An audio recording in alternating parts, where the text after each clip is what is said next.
Hello friends, welcome to my channel. आज हम पढ़ेंगे बायोलॉजी क्लास 12th का chapter first, reproduction in organism. ठीक है, रिप्रोडक्शन इन ऑर्गेनिज्म में सबसे पहले हम रिप्रोडक्शन के बारे में पढ़ेंगे। ओके, रिप्रोडक्शन क्या होता है? रिप्रोडक्शन यानी री प्लस प्रोडक्शन, ये दो वर्ड से मिलके बना है। री मतलब पुनः, प्रोडक्शन मतलब बना, यानी पुनः बना। ओके, आइए इसका एक शॉर्ट डेफिनेशन देखते हैं। Reproduction. It is a biological process by which an organism produces offspring as own like. ये एक बायोलॉजिकल प्रोसेस है जिससे कि एक ऑर्गेनिज्म ऑफस्प्रिंग प्रोड्यूस करता है अपने तरह। ओके, ये आपको समझ में आ गया? Each and every organism can live only for a certain period of time. यानी कि ईच यानी सब और सब। Okay, organism can live only for a certain period of time, यानी हर एक ऑर्गेनिज्म जो होता है एक सर्टेन पीरियड ऑफ टाइम के लिए लिव होता है। ओके, यानी जिंदा रहता है, उसका एक पीरियड ऑफ टाइम रहता है। ओके, आइए उसी बारे में पढ़ते हैं लाइफ स्पैन से। लाइफ स्पैन क्या होता है? The period of time from birth to natural death of an organism is represent its life span.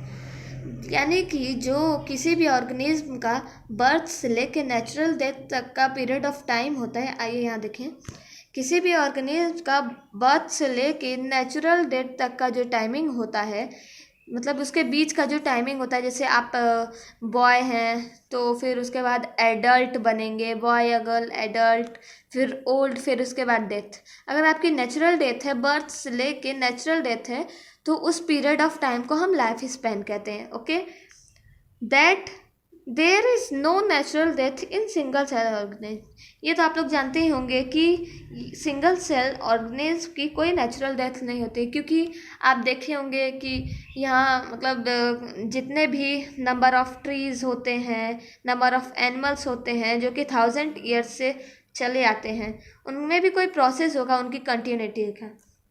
आइए देखते हैं कि कुछ कुछ एनिमल्स और कुछ ट्रीज का लाइफ स्पैन। एलिफेंट की जो लाइफ स्पैन होती है वो 60 से 90 ईयर्स की होती है। ओके, कितने? 60 से 90 ईयर्स। और डॉग्स की तो मेरे ख्याल से आप लोग जानते ही होंगे, 12 से 15 ईयर्स। एंड बटरफ्लाई की 1 से 2 week. Parrot, can you believe that इनकी जो लाइफ स्पेन होती है वो 140 ईयर्स होती है। और टोर्टोइस यानी कि कछुआ, उनकी जो लाइफ स्पेन होती है 100 से 150 years. And the most life span is of banyan tree. इसकी जो लाइफ स्पेन होती है वो 300 से 400 ईयर्स तक होती है, यानी 300 से 400 साल। आपने देखा ही होगा, बरगद का पेड़ आपके गांव में होगा, पुराना होगा। आइए हम रिप्रोडक्शन के बारे में पढ़ते हैं। रिप्रोडक्शन दो टाइप के होते हैं, एसेक्सुअल और सेक्सुअल। आइए हम एसेक्सुअल के बारे में पढ़ते हैं।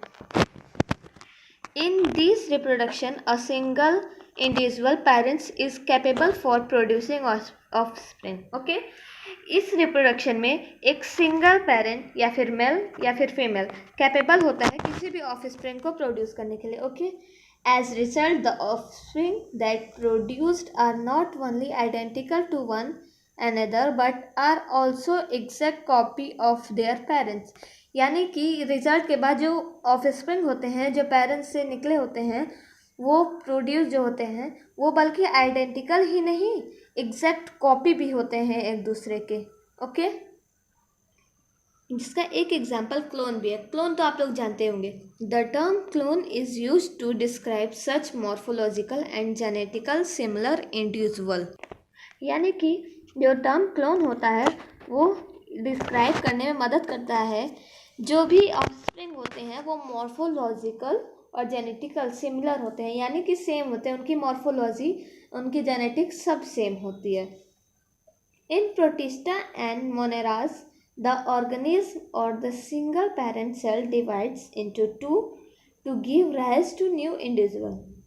मोनेरास में और प्रोटिस्टा में जो ऑर्गेनिज्म होते हैं वो सिंगल पेरेंट्स होते हैं, और वो जो सिंगल पेरेंट्स होते हैं वो अपने सेल को डिवाइड कर लेते हैं 2 पार्ट में, क्योंकि वो न्यू इंडिविजुअल को राइज करने के लिए। Okay, thus in this organism cell division is itself a mode of reproduction. Okay, इसमें जो ऑर्गेनिज्म ऐसा करते हैं उसमें सेल डिवीज़न इन्वॉल्व होता है।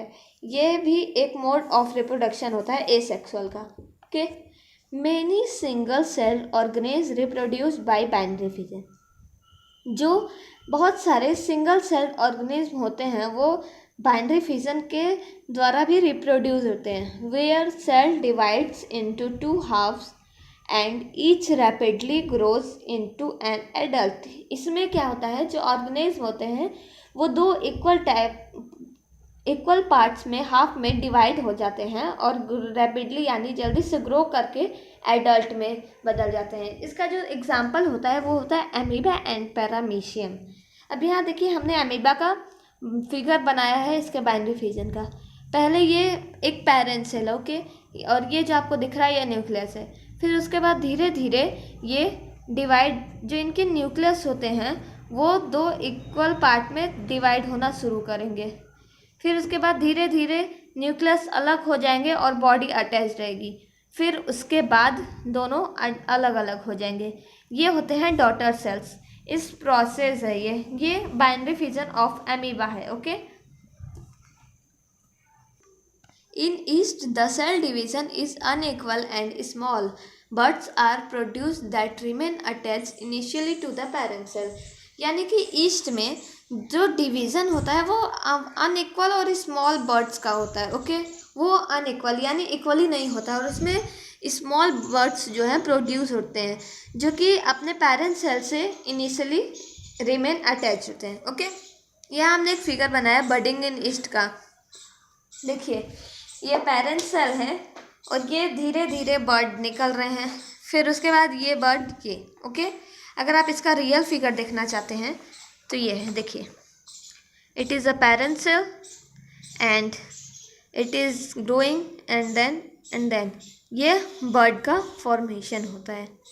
ओके, ये जो बर्ड है अपने पेरेंट्स से अटैच्ड रहती है। ओके, टोरुला स्टेज, इस बारे में मेरे ख्याल से आप लोग को पता होगा कि नहीं, ये मैं नहीं जानती लेकिन मैं बता देती हूँ। Torula stage, when bud grow continuously but detach with parents body is known as torula stage. यानी कि जो बर्ड होता है वो अपने पेरेंट्स बॉडी से डी अटैच्ड करके ग्रो करता है कॉन्टिन्यूसली, उसे टोरुला स्टेज कहते हैं। Okay, and this phenomena is known as torulation. यानी इस फिनोमिना को हम टोरुलेशन भी कहते हैं। थैंक यू फ्रेंड्स, और अगर आपको मेरा वीडियो अच्छा लगे तो आप लाइक एंड सब्सक्राइब ज़रूर कीजिएगा। एंड नेक्स्ट अगला वीडियो अगले पार्ट में हम आपको आगे का समझाएंगे। Thank you.